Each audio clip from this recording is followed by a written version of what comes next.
আপনার sugar report normal, কিন্তু এ সত্ত্বেও আপনার শরীরে ডায়াবেটিস শুরু হয়ে গেছে। কি করে বুঝবেন? একটি ছোট টেস্টের মাধ্যমে এটি জানা সম্ভব। আমরা সাধারণত কি করি? সুগার বা ডায়াবেটিস ধরতে ফাস্টিং সুগার, পিপি বা HbA1c টেস্ট করে থাকি। কিন্তু আপনি কি জানেন?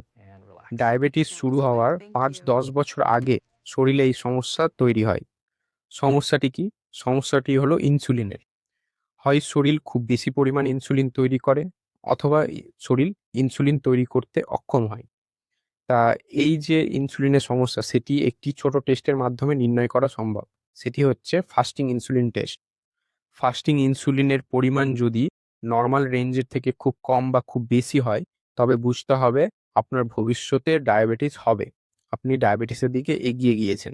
যদিও এই সময় আপনার সুগার, ফাস্টিং বা পিপির রিপোর্ট কিন্তু নরমাল আসবে। এই টেস্টটি করলে আপনি ডায়াবেটিস হওয়ার অনেক আগেই সতর্ক হতে পারবেন। তাই শুধু সুগার নয়, একবার অন্তত ইনসুলিন ফাস্টিং টেস্ট করান এবং দেখুন আপনি কোন পর্যায়ে রয়েছেন। এই ভিডিওটি আপনার প্রিয়জনদের শেয়ার করুন, যাতে তারাও সতর্কতা নিতে পারে। সাবস্ক্রাইব করুন, ফলো করুন আমাদের ফেসবুক পেজ। ধন্যবাদ।